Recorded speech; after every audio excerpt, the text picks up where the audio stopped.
긴급 신고 접수 요원들이 있죠. 절대로 잊을 수 없는 전화들을 받게 되는 사람들. 퇴근하고 집에 돌아와서도 가족들 곁에 있어도 그 목소리가 머릿속에서 지워지지 않는 그런 전화들. 2022년 7월 6일 아침 노튼 슈어스 경찰서로 걸려온 전화가 바로 그런 전화였습니다.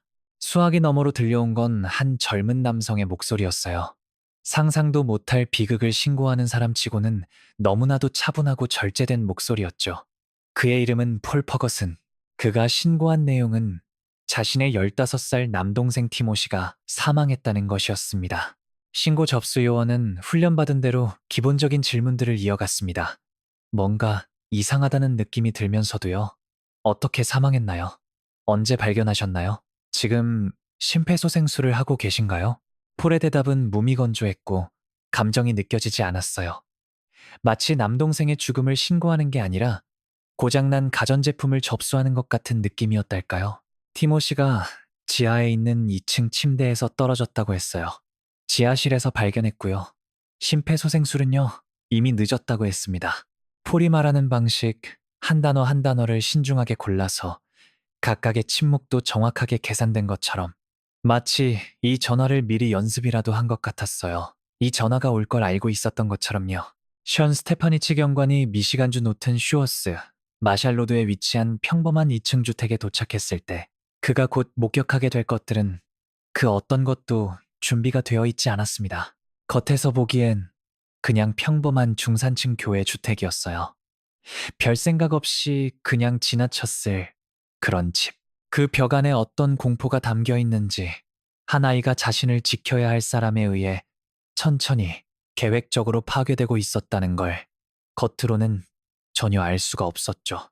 스테파니치 경관을 지하실로 안내한 건 자신을 샨다 벤더 아크라고 소개한 여성이었습니다. 티모시의 친어머니였어요. 42살, 말씨도 좋고 침착했죠. 뉴아이고 카운티 수뇌법원에서 법원서기로 일하고 있었고 법대까지 나온 법률 전문 지식을 갖춘 사람이었어요. 어떻게 봐도 교육받은 전문직 여성이었습니다. 근데 지하실로 내려가는 계단을 걸으면서 스테파니치 경관은 소름 끼치는 뭔가를 발견합니다. 보안 카메라였어요. 곳곳에 설치되어 있었죠. 구석마다, 복도마다, 집안 모든 각도를 커버하도록요. 대체 어떤 가정이 이 정도 수준의 감시가 필요하단 말인가요? 지하실에서 스테파니치 경관은 임시 욕조 안에 있는 티모시 퍼거슨의 시신을 발견했고 그 광경은 그의 커리어 내내 그를 따라다니게 됩니다. 나중에 법정에서 그는 자신이 본 것을 묘사하는 말을 찾기 위해 버벅거렸어요. 뼈하고 가죽뿐이었습니다.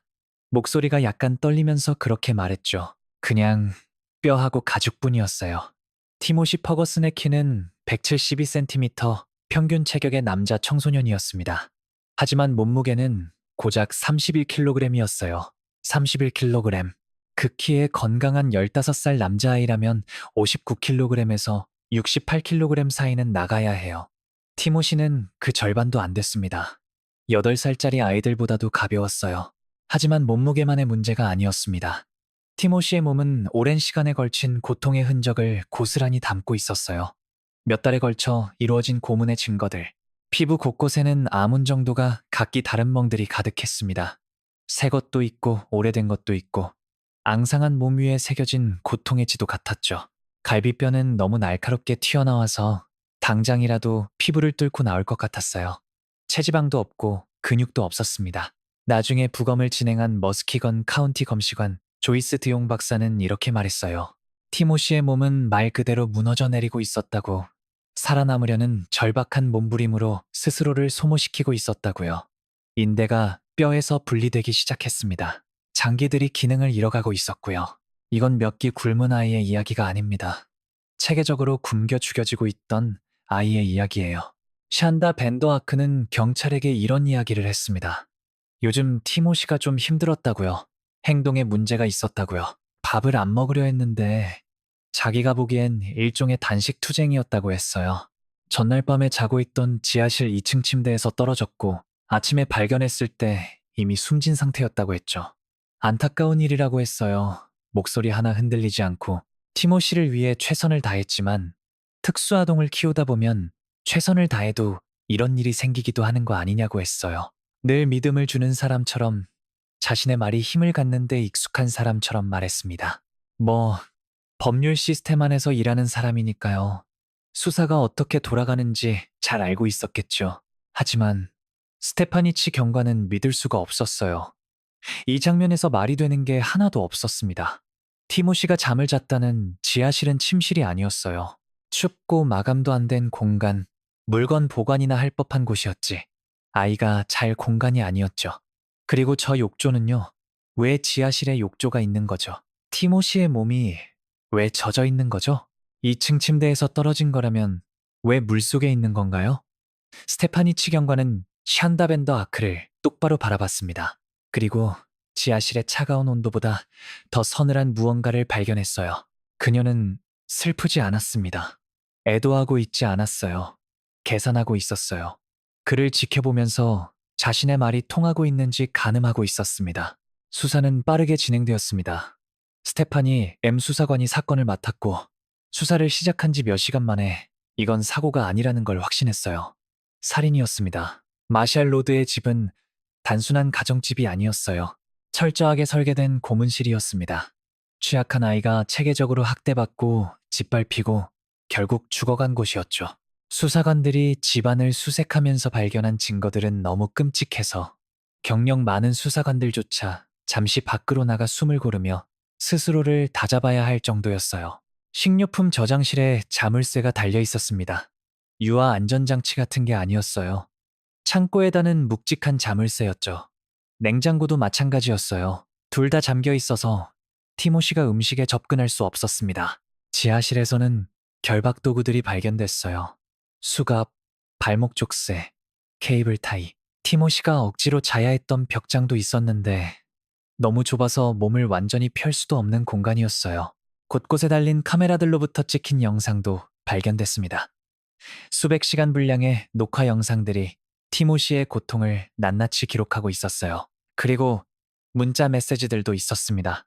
샨다벤더 아크와 큰아들 폴 퍼것은 사이에 오간 수천 통의 문자, 마치 과학실험 대상을 다루듯 티모시를 이야기하고 처벌 방법을 계획하고 고문을 조율하는 내용들이었죠.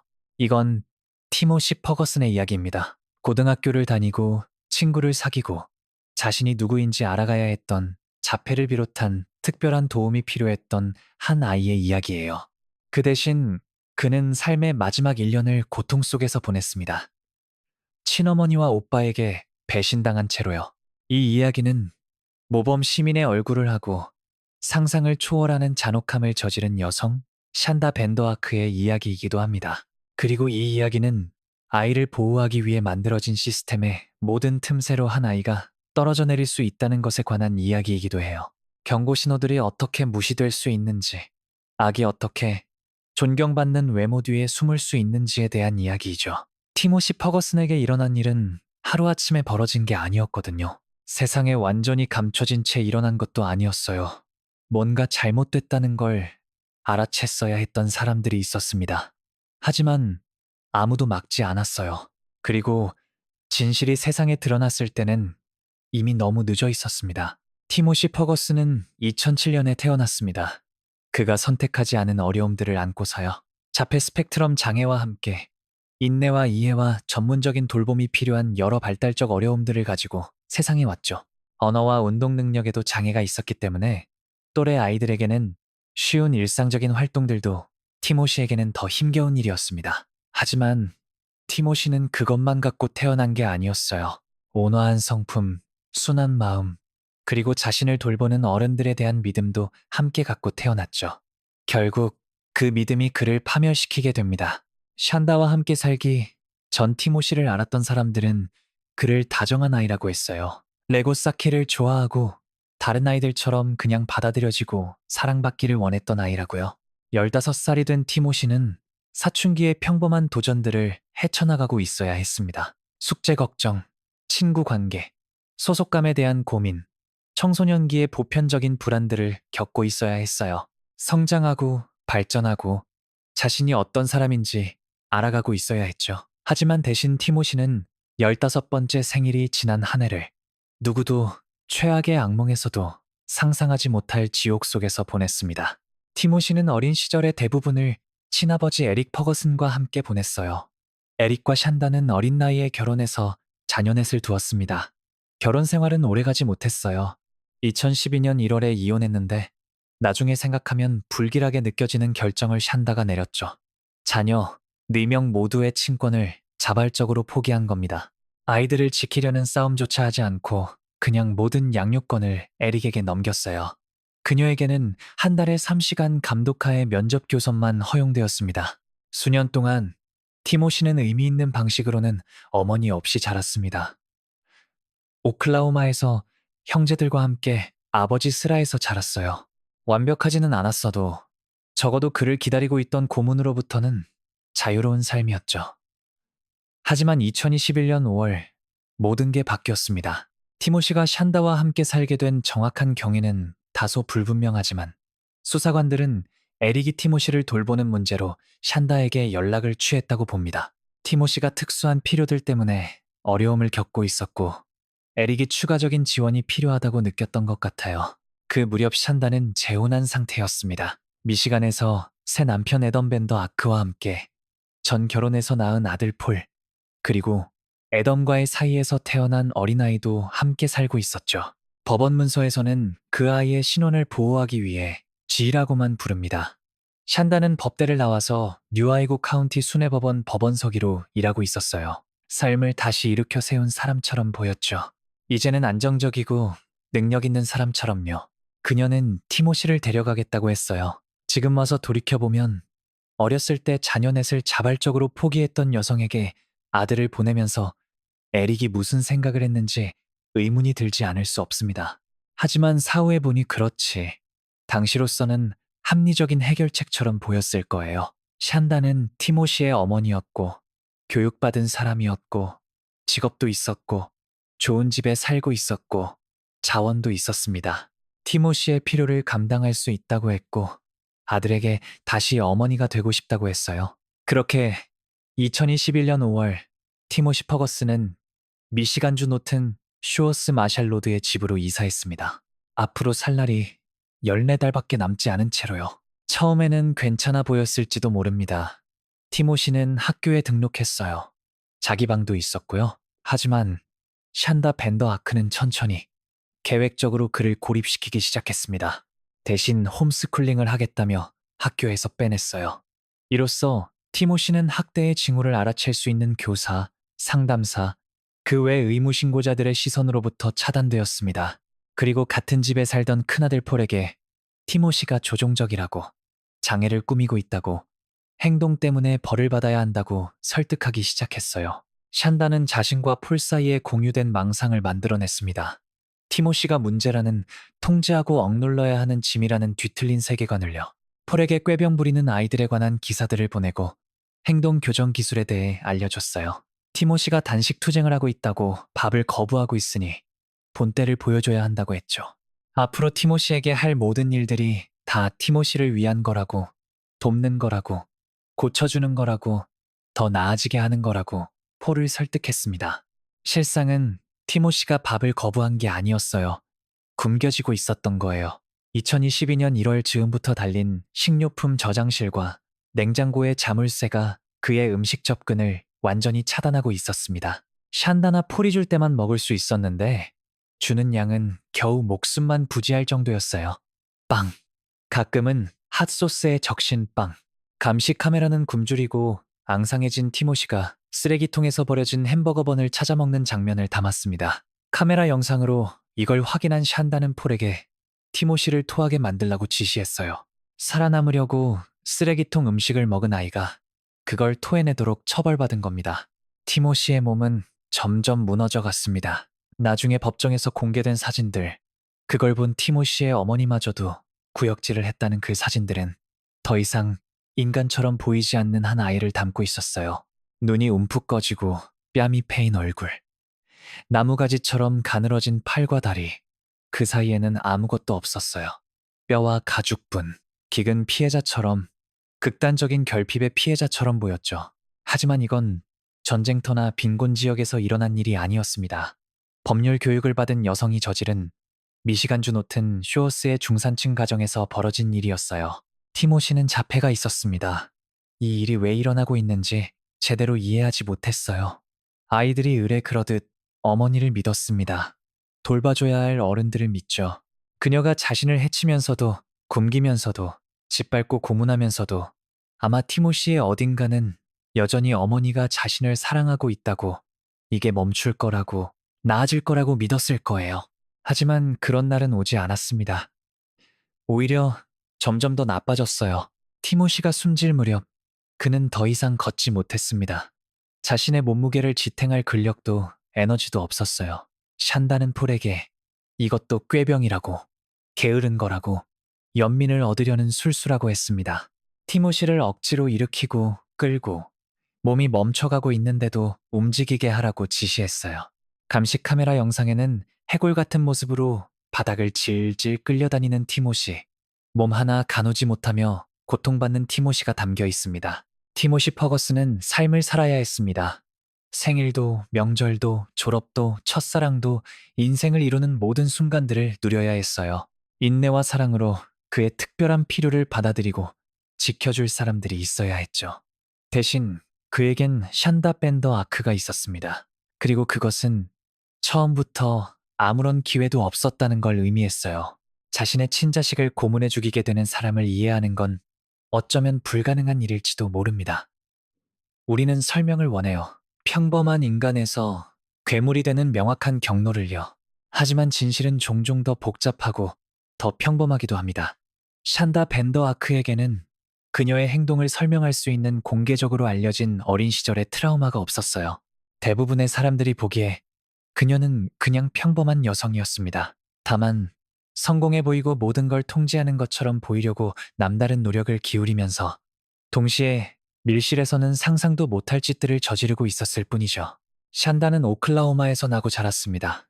어린 나이에 에릭 퍼거슨과 결혼해서 자녀, 넷, 놀란, 밀리, 폴, 티모시를 낳았어요. 겉으로는 평범한 가정처럼 보였을 수도 있어요. 하지만 뭔가 심각하게 잘못되어 있었습니다. 샨다는 오클라호마 아동보호기관과 접촉한 이력이 있었는데 자세한 내용은 불분명합니다. 분명한 건 2012년 1월에 에릭과 이혼하면서 치열한 양육권 다툼에 휘말렸다는 것이고, 그 과정 어디선가 대부분의 부모는 생각조차 하지 못할 선택을 내렸다는 것이에요. 자녀 넷 전부의 친권을 자발적으로 포기한 거죠. 싸우지 않았어요. 그냥 떠났습니다. 이건 중요한 부분이에요. 대부분의 부모는 힘들어도 버겁더라도 자녀를 자발적으로 포기하지 않습니다. 부모와 자식의 유대는 자연에서 가장 강력한 힘 중 하나예요. 샨다가 어린 자녀 넷을 떠날 수 있었다는 사실은 그녀의 모성 애착 능력, 공감 능력, 기본적인 인간적 연결에 근본적인 결함이 있다는 걸 시사합니다. 법원이 한 달에 3시간 감독하 면접만 허용했다는 건 법원도 그녀의 부모 자격에 의구심을 품었다는 뜻이고요. 첫 번째 가정을 떠난 샨다는 결국 미시간으로 이사해서 에던 밴더 아크와 재혼했습니다. 다섯 번째 아이를 낳았고요. 샨다는 자신을 새로 만들려 했던 것 같아요. 법대에 들어갔는데 이미 한 가정을 떠나온 사람에게도 아무에게도 쉬운 일이 아니죠. 열심히 공부하고 정말 집요하게 매달려서 법학 교육을 마쳤어요. 법원 기록에 따르면 변호사 시험에서 단 한 문제만 틀렸을 정도로 지적 능력이나 법 체계에 대한 이해가 뛰어났습니다. 뉴아이고 카운티 수뇌법원에서 두 판사 밑에 법원서기로 자리를 얻었어요. 외부에서 보면 샨다 밴더 아크는 성공한 사람이었습니다. 첫 결혼의 어려움을 극복하고 고등교육을 받아서 법조계에서 일하며 사회에 기여하는 여성으로요. 법원에서 함께 일하는 동료들은 그녀를 전문적이고 능력 있고 믿을 수 있는 사람이라고 묘사했어요. 매일 밤 그녀가 집에 돌아가서 무슨 짓을 하는지 전혀 몰랐죠. 낮에는 정의를 위한 건물에서 일하는 그 여성이 밤에는 체계적인 고문을 지휘하고 있었다는 걸요. 재판 과정에서 샨다는 자신의 어려움에 대해 증언했습니다. PTSD와 반응성 저혈당을 앓고 있다고 했고, 그 때문에 힘들었다고 했어요. 변호인 프레드 존스는 그녀를 감당하기 힘든 상황에 처한 사람으로 특수아동을 키우면서 일도 하고 자신의 건강 문제도 겪고 있는 사람으로 묘사하려 했죠. 하지만 증거는 다른 이야기를 하고 있었습니다. 수천 통에 달하는 샨다와 폴 사이의 문자 메시지는 자신이 무슨 짓을 하는지 완전히 알고 있는 여성을 보여줬어요. 큰아들에게 남동생을 어떻게 고문할지 구체적으로 지시하고 카메라를 통해 티모시의 고통을 감시하며 마치 사람을 훈련시키는 게 아니라 반려동물을 훈련시키듯 아무렇지 않게 이야기를 나누는 사람이었어요. 샨다는 해리되거나 혼란스러운 상태가 아니었습니다. 체계적이었어요. 계획적이었고요. 집 안 곳곳에 감시 카메라를 달아 티모시의 모든 움직임을 지켜봤어요. 행동 교정 기술을 연구했습니다. 폴과 협력해서 언제 얼음 목욕을 시킬지, 찬물에 얼마나 오래 있게 할지, 어떤 음식을 끊을지, 어떤 위반에 어떤 벌을 줄지 구체적으로 지시했어요. 통제력을 잃은 여성이 아니었습니다. 장애를 가진 아들을 점점 더 잔인한 방법으로 다뤄야 할 문제로 결정한 모든 걸 완벽히 장악하고 있는 여성이었어요. 자녀를 자신의 연장선으로 독립된 인간이 아닌 소유물로 보는 유형의 학대자가 있습니다. 아이가 기대에 미치지 못하거나 어렵거나 특별한 보살핌이 필요할 때 그건 자신의 실패처럼 창피한 일처럼 느껴지는 거죠. 아이가 자신을 나쁘게 보이게 만든다고 쉽지 않다고 원망하는 거예요. 재판에서 제시된 증거들을 토대로 많은 사람들은 샨다가 이 부류에 속한다고 봅니다. 티모시의 장애, 그의 필요들, 그건 샨다에게 불편한 것들이었어요. 모든 걸 갖춘 성공한 법원석이라는 자신의 이미지를 방해하는 것들이었습니다. 그래서 그를 고치려 했어요. 무너뜨리고 다시 세워서 다루기 쉬운 무언가로 만들려고요. 그래도 안 되자 뭘 해도 티모시가 장애인 채로 있자 좌절이 잔인함이 되고 잔인함이 고문이 되고 고문은 필연적으로 죽음으로 이어졌습니다. 재판 중 검사가 샨다에게 티모시의 시신 사진을 자신이 저지른 일의 결과물을 보여줬을 때 그녀는 증인석에서 구역질을 했습니다. 어떤 사람들은 이걸 진정한 뉘우침의 표시로 봤어요. 죄책감이 너무 압도적이어서 몸이 반응했다고요. 하지만 다르게 보는 사람들도 있었습니다. 샨다는 자신이 한 일에 괴로운 게 아니었어요. 그것과 정면으로 마주해야 하는 상황에, 배심원들 앞에서 그 증거를 봐야 하는 상황에, 부정해오던 현실과 대면해야 하는 상황에 괴로웠던 거예요. 들켰다는 사실에 괴로웠던 겁니다. 재판을 주재하고 결국 선고를 내린 매튜 케이슬 판사도 후자의 해석에 동의하는 듯 했습니다. 판사석에서 이렇게 말했죠. 이 사건 내내 어떻게 이런 일이 가능한지 이해하려고 노력해왔습니다. 또 다른 인간에게, 그것도 자신의 친자식에게요. 당신은 의도적으로, 체계적으로 이 아이를 고문했습니다. 있는 그대로 부릅시다. 고문이에요. 당신은 이 아이를 고문했습니다. 샨다벤더 아크는 주황색 수감복을 입고 법정에 섰습니다. 발언 기회가 주어졌을 때 스스로를 설명하고 어떤 식으로든 반성을 보일 기회가 주어졌을 때 그녀는 그냥 고개를 저었어요. 할 말이 없었습니다. 사과도 없고 설명도 없고 자신이 야기한 엄청난 고통에 대한 어떤 인정도 없었어요. 그냥 침묵뿐. 어쩌면 그 침묵이 그녀가 내보인 것 중 가장 솔직한 것이었을지도 몰라요.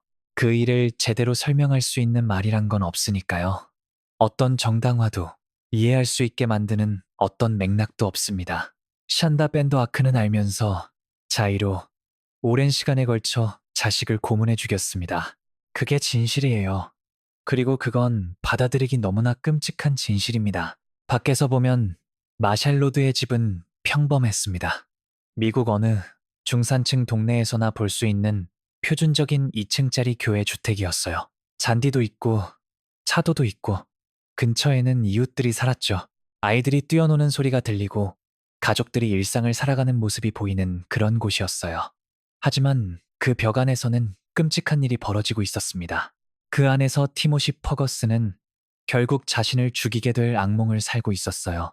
수사관들이 집에 들어왔을 때 제일 먼저 눈에 띈 건 카메라였습니다. 거의 모든 방, 여러 각도의 보안 카메라가 달려 있었어요. 외부 침입자를 막기 위한 단순한 가정용 보안 시스템이 아니었습니다. 내부 사람들, 구체적으로는 티모시를 감시하기 위한 감시망이었어요. 샨다 밴더 아크는 아들이 하는 모든 것을, 하루 매 순간을 다 보고 싶었어요.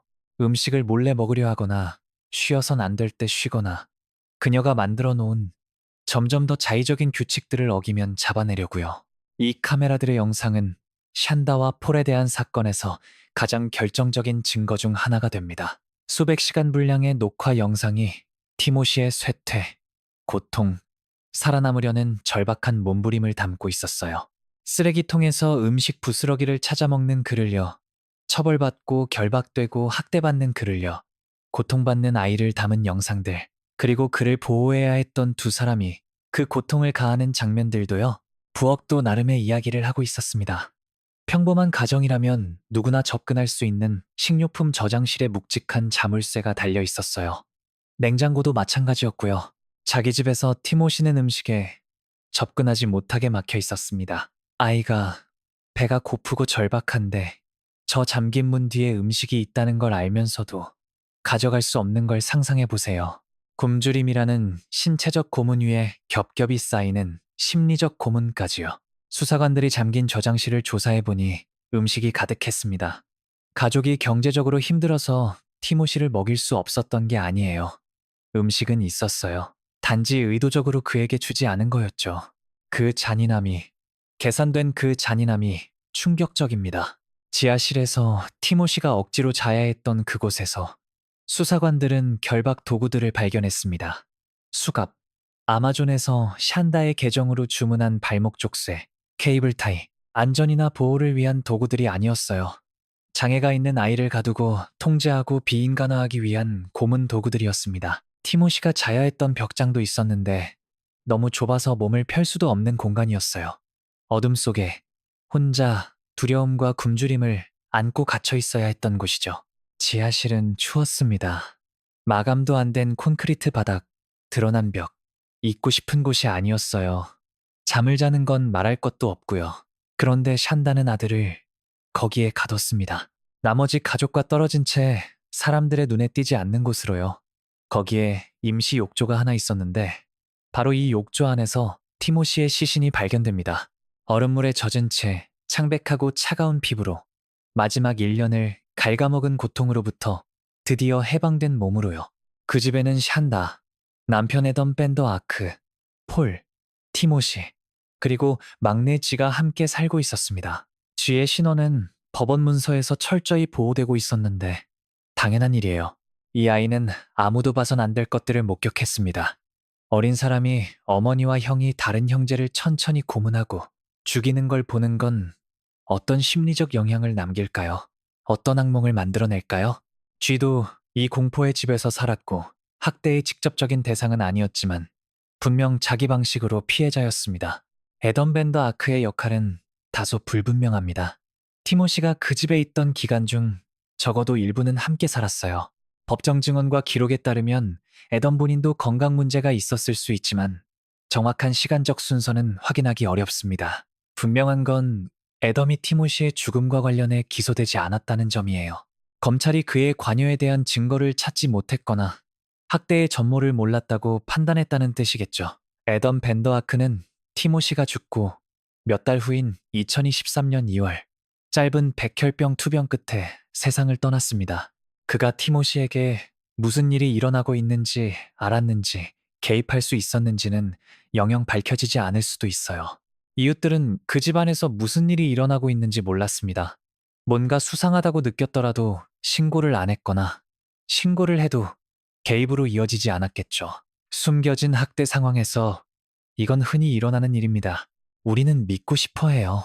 바로 옆집에서 끔찍한 일이 일어나고 있다면 알아챌 수 있을 거라고, 신호를 보게 될 거라고, 개입하게 될 거라고요. 하지만 학대는 늘 눈앞에서도 일어납니다. 좋은 동네에서, 평범해 보이는 집에서, 겉으로는 멀쩡해 보이는 가정에서요.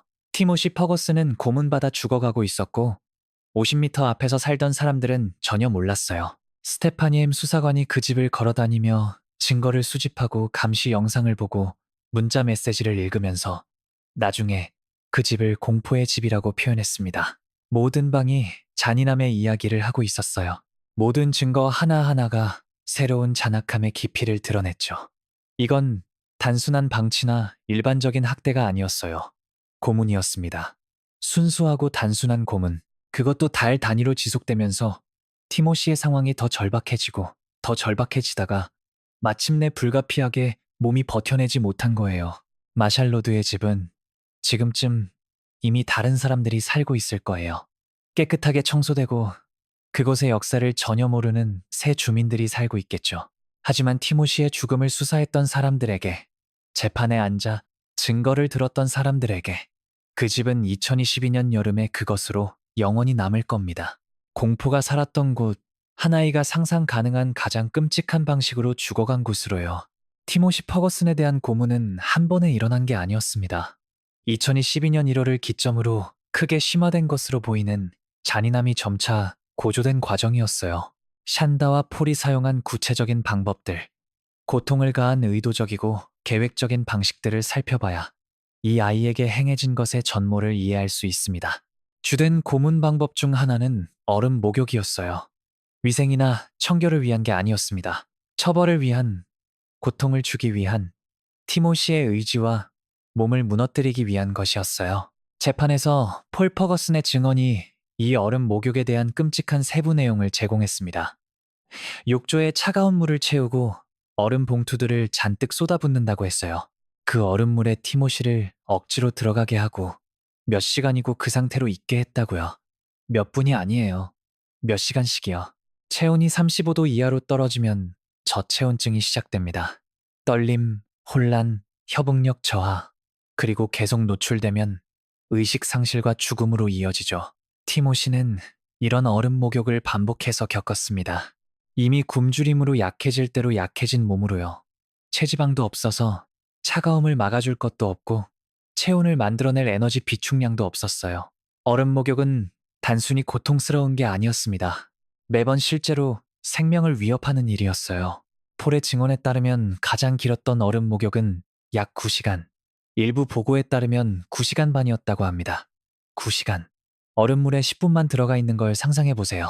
고통이 극심하겠죠. 온몸이 통제 안 되게 떨릴 거예요.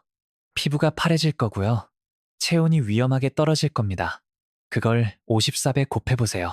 이미 심신이 무너진 티모시의 몸이 9시간 동안 극도의 추위에 내몰리는데 빠져나올 수도 없었어요. 갇혀서 견뎌야 했습니다. 결코 오지 않는 구제를 빌면서요. 증언에 따르면 샨다는 폴에게 티모시를 이겨내겠다고, 그의 의지를 완전히 꺾어놓겠다고 했다고 합니다. 굶기기도 그만큼 계획적이었습니다. 티모시는 단순히 충분히 먹지 못한 게 아니었어요. 음식 접근이 완전히 통제되고 의도적으로 차단되었습니다. 재판에서 제시된 타임라인을 토대로 대부분의 수사관들은 가장 심한 식량 박탈이 2022년 1월 즈음에 시작되어 7월 티모시가 죽을 때까지 계속됐다고 봅니다. 잠긴 저장실과 냉장고가 그가 스스로 먹을 수 없게 했어요. 음식이 주어질 때는 최소한이었죠. 빵, 가끔 핫소스를 뿌린 빵, 핫소스를 뿌린 밥. 핫소스는 맛을 위한 게 아니었어요. 처벌이었습니다. 극소량이나마 받는 음식도 먹을 때 고통스럽게 만드는 거였죠. 샨다와 폴의 문자 메시지는 핫소스를 이용한 구체적인 처벌들을 논의했습니다. 샨다는 폴에게 필요하지도 않은 음식을 훔친 데 대한 처벌로 극도로 고통스러운 화끈거림이 느껴지도록 핫소스를 강제로 먹이라고 지시했어요. 말 그대로 굶어 죽어가는 상황에서 티모시가 음식을 필요로 하지 않는다는 그 함의 자체가 샨다의 망상의 깊이를, 아니, 더 정확히는 그녀의 완전한 공감 능력 결여를 보여줍니다. 폴의 성기에 핫소스를 끼얹으라는 제안도 했어요. 폴은 나중에 그 특정 행위는 거부했다고 증언했습니다. 그것만은 넘을 수 없는 선이었다고요. 하지만 샨다가 그런 제안을 했다는 것 자체, 그게 취약한 아이에 대한 적절한 처벌이라고 생각했다는 것 자체가 그녀의 완전한 인간성 부재를 말해줍니다. 감시 영상은 해골처럼 마르고 절박해진 티모시가 쓰레기통에서 음식을 찾아 먹는 모습을 담았습니다. 생닭 너겟을 먹는 모습도 담겼어요. 음식이 너무 절박해서 날 것 그대로 얼어있는 고기가 잔치상처럼 보였던 거죠. 익히지 않은 햄버거도 먹었어요. 굶주림이 하는 일이 이거예요. 존엄도 자존심도 살아남겠다는 원초적 욕구의 모든 것을 다 빼앗아버립니다. 티모시는 너무 배가 고파서 쓰레기와 날 것이 먹음직해 보였어요. 샨다가 카메라를 통해 이걸 봤을 때 연민을 느끼지 않았습니다. 화가 났어요. 폴에게 티모시가 먹은 것을 토하게 만들라고 지시했죠. 말 그대로 굶어 죽어가는 아이가 먹으려 했다는 이유로 처벌받은 겁니다. 수면 박탈도 하나의 전술이었습니다. 티모시는 편안한 침대가 있는 일반적인 침실에서 자는 게 허용되지 않았어요. 지하실에 갇혀서 벽장에서나 결박된 상태로 자야 했죠. 지하실에는 티모시가 위층으로 올라가지 못하도록 센서와 경보 장치까지 설치되어 있었어요. 그의 생활 공간을 감옥으로 만든 거죠. 끊임없는 굶주림과 추위, 두려움이 어차피 잠들기 힘들게 만들었겠지만 샨다는 그것마저 거의 불가능하게 만들었어요. 수면 박탈은 공인된 고문 방식입니다. 신문관들과 학대자들이 인지 기능, 감정 조절, 신체 건강을 무너뜨리기 위해 사용하는 방법이에요. 사람을 혼란스럽고 편집증적이고 명확하게 생각하지 못하게 만들거든요. 그리고 티모시는 이미 조절 능력을 어렵게 만드는 자폐 및 기타 발달적 어려움을 가진 아이였어요. 수면을 빼앗는 건 그의 취약함을 고려하면 특히나 잔인한 짓이었습니다. 물리적 결박은 티모시를 자기 집에서 죄수로 만들었어요. 수갑이 손을 묶었습니다. 아마존에서 구매한 묵직한 금속 족쇄가 움직임을 제한했어요. 케이블 타이로 다양한 자세로 고정시켰죠. 폴은 몸이 더 이상 스스로를 지탱하지 못할 정도로 쇠약해진 뒤에도 티모시를 끌고 다니며 억지로 움직이게 했다고 증언했습니다. 영상에서 이 모습이 고스란히 담겨 있어요. 문자 그대로 자기 몸무게를 감당하기 힘들 정도로 약해진 아이가 바닥을 끌려다니는 모습이 자비라고는 없는 사람들의 손에 완전히 내맡겨진 몸이요. 샨다는 폴에게 그리고 스스로에게도 티모시가 걷지 못하는 게 꾀병이라고 했습니다. 샨다와 폴 모두 그 떨림과 보행 어려움이 가짜 증상이라고 티모시가 자신들을 조종하려는 거라고 일축했어요. 그녀는 혹은 그렇다고 주장했는데 충분히 강하게 밀어붙이면 티모시가 일어나 정상적으로 걸을 거라고 믿었습니다.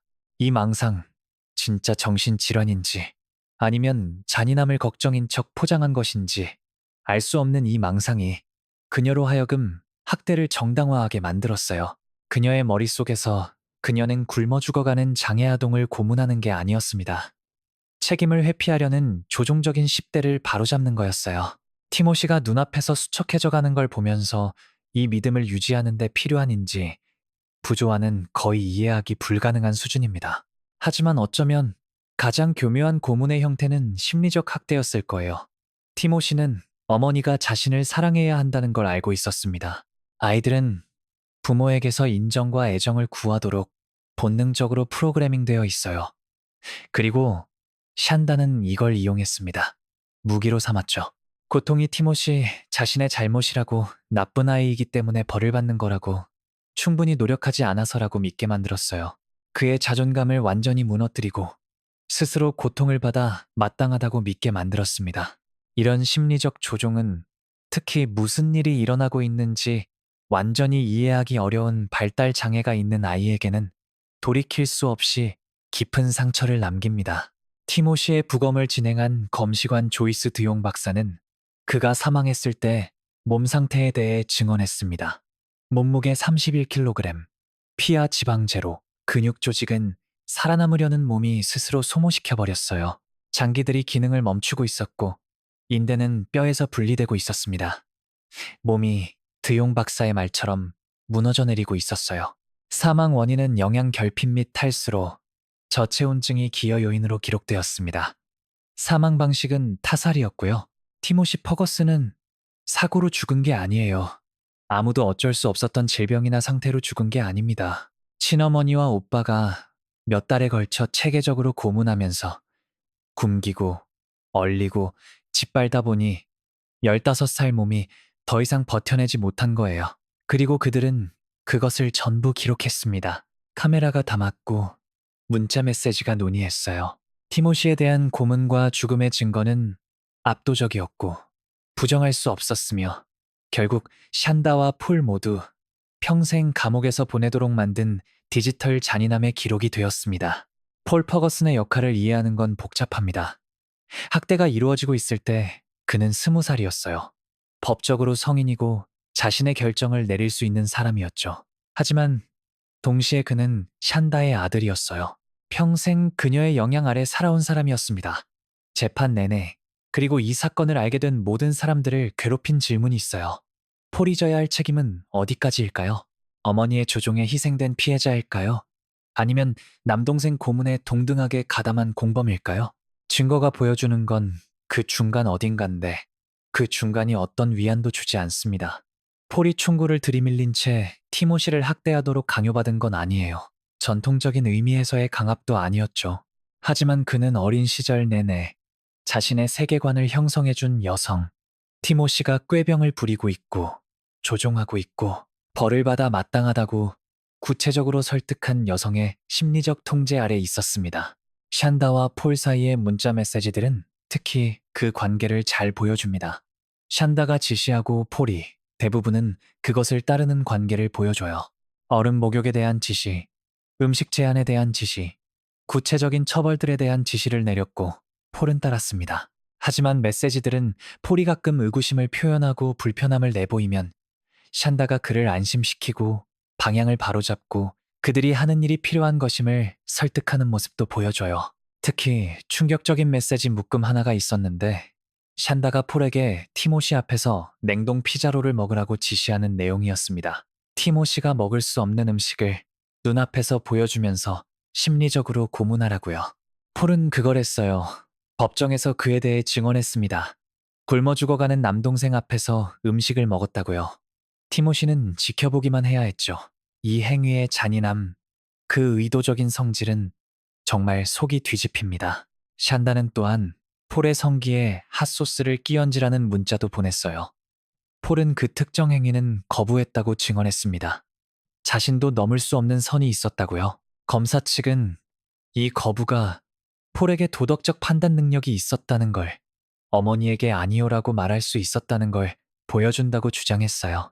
그 말은 곧 전부 다에 대해 아니오라고 말할 수도 있었다는 뜻이 됩니다. 하지 않기로 선택했을 뿐이고요. 변호인 측은 나중에 수백 가지를 따르면서 딱 하나를 거부한 것이야말로 어머니가 그를 얼마나 완전히 지배하고 있었는지를 보여준다고, 그 많은 것들 중 하나를 거부할 수 있었다는 사실이 나머지 모든 시간 동안 그녀가 얼마나 완벽히 그를 통제했는지를 보여준다고 반박했죠.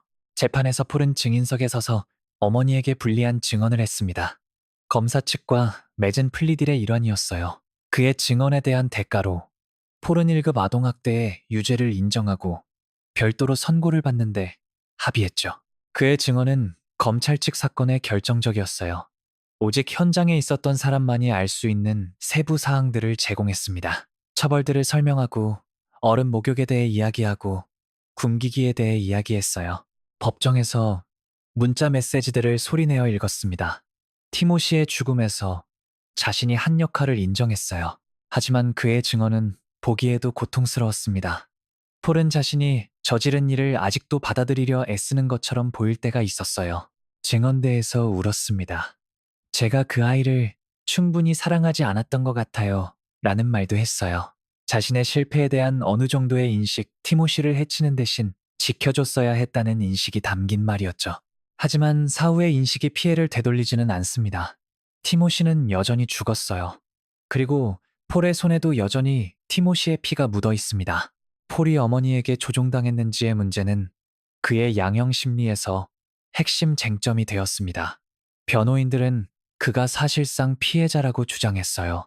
샨다가 어린 시절부터 그를 길들여서 복종하게 만들고 그녀의 현실 버전을 믿게 하고 의문 없이 지시를 따르게 했다는 거예요. 어머니와 아들 사이의 권력 역학, 특히 샨다처럼 강력하고 조종적인 어머니와의 관계에서 존재할 수 있는 심리적 통제를 근거로 들었죠. 검사 측은 폴을 다르게 봤습니다. 그는 성인이었고 지시를 받을 때마다 따를지 안 따를지 선택이 있었어요. 그 선택들이 누적되어 티모시의 죽음으로 이어졌습니다. 플리딜의 일부이든 아니든 폴의 증언은 결국 어머니를 유죄로 만드는 데 도움이 됐어요. 그건 어느 정도 책임감을 가졌다는 의미입니다. 나중에라도요. 폴 퍼거슨은 결국 2급 살인으로 유죄 선고를 받았습니다. 가석방 없이 최소 28년을 복역하는 형량이었어요. 그는 지금도 복역 중입니다. 그가 어머니의 조종에 얼마나 많이 희생되었는지, 자신의 행동에 얼마나 진정으로 책임이 있는지의 문제는 이 사건의 답이 없는 채로 남아있는 질문 중 하나입니다. 샨다 밴더 아크에 대한 재판은 여러 면에서 주목할 만했습니다. 증거의 양이 어마어마했어요. 수백 시간의 감시 영상, 수천 통의 문자 메시지, 전문가 증언, 첫째 아들의 증언까지. 검사 측은 지루하리만큼 체계적인 방식으로 사건을 구성했습니다. 샨다와 폴이 각각 언제 무슨 짓을 했는지를 문자 메시지, 카메라 영상, 법의학적 증거를 통해 조각조각 맞춰나갔어요. 재판에서 가장 충격적인 순간 중 하나는 검사가 샨다에게 티모시의 시신 사진을 보여줬을 때였습니다. 자신이 한 일의 증거물들을요. 그 순간 그녀는 증인석에서 구역질을 했어요. 법정 안모두가 멈췄습니다. 법정 서기가 샨다에게 쓰레기통을 건넸어요. 몇 분이 지났습니다. 그리고 재판이 계속됐죠. 샨다의 변호인 프레드 존스는 그녀를 위해 최선을 다했어요. 티모시의 필요를 감당하기 힘든 상황에서 자신의 건강 문제들과도 씨름하고 있던 여성으로 묘사하려 했죠. 티모시의 장애가 진짜라는 걸 이해하지 못했고 전문적인 도움을 구하는 대신 잘못된 방법에 의존했던 어머니로요. 변호인은 이게 악의보다는 판단차고 의도적인 잔인함보다는 무지의 문제라고 주장하려 했습니다. 하지만 증거가 그 주장을 무너뜨렸어요. 수천 통의 문자 메시지들은 혼란스럽거나 압도된 어머니를 보여주지 않았습니다. 남동생을 어떻게 학대할지 큰아들에게 구체적인 지시를 내리는 감시 카메라를 통해 티모시의 반응을 모니터링하는 얼음 목욕의 온도와 지속 시간을 조정하는 심리적 고통을 가하는 새로운 방법들을 고안하는 여성을 보여줬어요. 이건 통제력을 잃은 여성이 아니었습니다. 통제력이 전혀 없는 여성도 아니었어요. 아들에 대한 장기적이고 체계적인 고문을 지휘하고 있는 완벽히 통제력을 갖춘 여성이었습니다. 배심원단은 오래 심의하지 않았습니다. 그들은 샨다 밴더아크를 1급 살인, 1급 아동학대 등 모든 혐의의 유죄로 판결했어요. 2023년 8월에 내려진 선고에서 매튜 케이슬 판사는 그녀에게 가석방 없는 종신형을 선고했습니다. 그 판사석에서 한 발언이 많이 인용됐어요.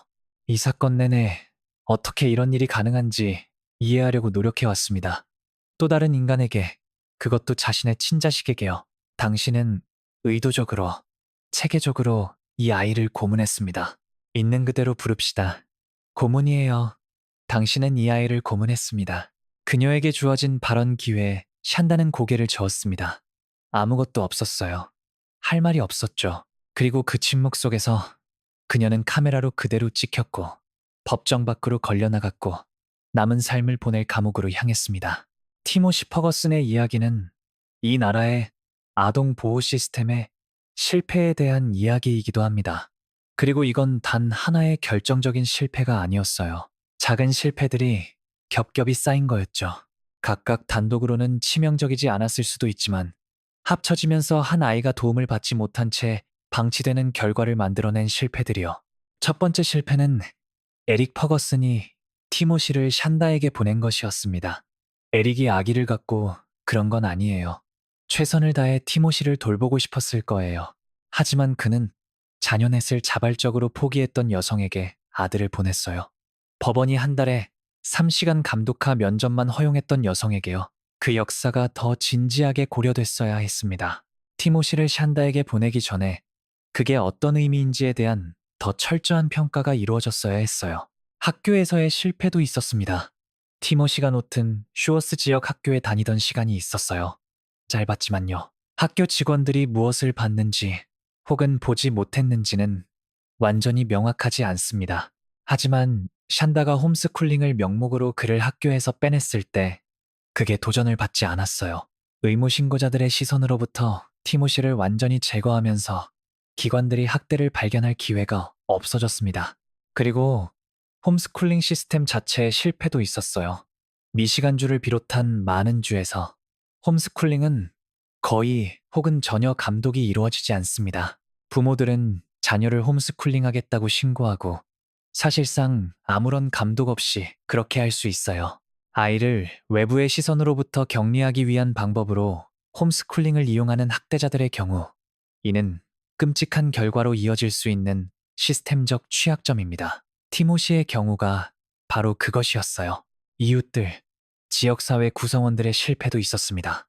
누군가 뭔가를 봤거나 느꼈을 수 있어요. 그 집에 드나들었거나 무언가 이상하다고 느낀 사람이 있을 수 있어요. 아니면 진짜 아무도 몰랐을 수도 있어요. 학대가 그만큼 교묘하게 감춰졌을 수도 있죠. 어느 쪽이든 결과는 같았습니다. 아무도 신고하지 않았고 아무도 개입하지 않았어요. 이 실패들의 결과는 티모시의 죽음이었습니다. 그리고 그것은 타이틀 아이였던 단 하나의 실패보다 더 큰 뭔가를 시사해요. 취약한 아이들을 위한 우리의 시스템이 근본적으로 취약하다는 걸요. 올바른 조건이 갖춰지면, 특히 학대자가 교육받고 그 시스템의 작동 방식을 이해할 때 그 시스템은 실패합니다. 그리고 그 결과는 언제나 가장 취약한 사람들이 짊어지게 되어 있어요. 티모시 퍼것은 이후로 많은 것들이 달라질 수 있어요. 그래야만 합니다. 미시간주에서 그리고 전국적으로 입법자들과 아동보호기관들이 이 사건에서 교훈을 얻을 기회가 있어요. 홈스쿨링 아동들에 대한 더 강력한 감독. 부모가 자녀의 주 양육권을 자발적으로 포기했다가 나중에 돌려받을 때 더 철저한 검토. 특수아동에 대한 의무신고자들의 더 적극적인 훈련. 복지 확인이 요청될 때 더 철저한 후속 조치. 이 변화들 중 어느 것도 티모시를 되살리지 못합니다. 하지만 다음에 올 티모시를 구할 수 있을지도 모릅니다. 그리고 항상 다음 티모시가 있어요. 어딘가에 도움이 필요한 아이가 있습니다. 그 아이가 다른 결말을 맞이하는 것. 그게 우리가 티모시의 기억에 바칠 수 있는 가장 의미 있는 것입니다. 티모시의 이야기는 또 다른 측면에서도 강조할 필요가 있습니다. 그건 장애 아동들이 직면하는 특별한 취약함이에요. 자폐 스펙트럼 장애를 가진 아이들, 그리고 다른 발달 및 지적 장애를 가진 아이들은 전형적으로 발달하는 또래들에 비해 더 높은 비율로 학대를 경험합니다. 그 이유는 복잡하지만 여러 요인이 작용해요. 이들은 종종 의사소통 능력이 제한되어 있어서 학대를 신고하거나 도움을 구하기 더 어렵습니다. 종종 돌보는 사람들에 대한 의존도가 더 높아요. 다른 사람들보다 더 고립되어 있는 경우가 많고 그만큼 외부의 개입을 위한 기회도 줄어듭니다. 그리고 행동적인 어려움들이 있을 때 그 행동들이 실제로는 고통이나 학대의 반응인데도 마치 조종인 것처럼 아니면 규율이 필요한 것처럼 해석될 위험이 있어요. 샨다는 이 모든 것을 이용했습니다. 그녀는 티모시의 자폐를 이용해서 그의 학대의 징후들을 다르게 설명했어요. 그의 의사소통의 어려움은 그가 학대를 신고하는 걸 더 어렵게 만들었죠. 그의 의존성은 그녀에게 완전한 통제권을 줬습니다. 그리고 그의 행동들은 이 경우에는 굶주림과 고통에 대한 반응이었는데 조종으로 재구성됐어요. 그녀의 서사 안에서는요. 장애 아동들을 위한 보호 시스템은 이 사건이 적나라하게 드러내주듯 그 아이들이 직면하는 독특한 취약함에 상응하게 강력해야 합니다. 그렇지 않으면 가장 도움이 필요한 아이들이 위험에 처하게 됩니다. 며칠이 지나고 몇 주가 지나도 티모시 퍼거슨의 이야기는 잊기 어렵습니다. 나이를 문체로 굶어 죽어간 아이를 생각하면요. 자신을 사랑해야 할 사람들에게 배신당한 아이를요. 그 이야기는 아이들이 얼마나 취약한지를, 돌봄 관계에서 얼마나 완전히 의존하는지를, 그리고 그 관계가 실패할 때 얼마나 끔찍한 일이 일어날 수 있는지를 상기시켜 줍니다. 티모시는 레고를 좋아하는 아이였어요. 받아들여지고 사랑받기를 원했던 아이였습니다. 이 잔인한 이야기에서 그걸 기억하는 게 중요해요. 그가 어떻게 죽었는지 뿐만 아니라 어떻게 살았는지도요. 그가 어떤 아이였는지, 어떤 사람이 될 수 있었는지를요. 그것이 그를 숫자로, 통계로, 아동학대의 사례 연구로만 축소시키지 않는 방법입니다. 샨다 밴더 아크는 지금 가석방 없이 복역 중입니다. 폴 퍼거슨도 가석방 없이 최소 28년형을 살고 있어요. 정의는 어느 정도 실현됐습니다. 하지만 진정한 정의가 무엇인지 정의하기는 어려워요. 티모시를 되살릴 수 있는 정의란 없으니까요. 그에게서 빼앗긴 것들을 돌려줄 수 있는 정의도요. 할 수 있는 건 기억하는 것입니다. 티모시 퍼것은 2007년에 태어나서 2022년에 죽은 레고를 좋아하고 받아들여지기를 원했던 아이를요. 그의 이야기를 그가 당연히 받아야 했을 세상의 관심 속에서 간직하는 것, 그리고 시스템이 실패했음을 직시하고 그것이 다시는 실패하지 않도록 더 잘 만들겠다는 결의 속에서 앞으로 나아가는 것. 티모시는 지켜지지 못했어요.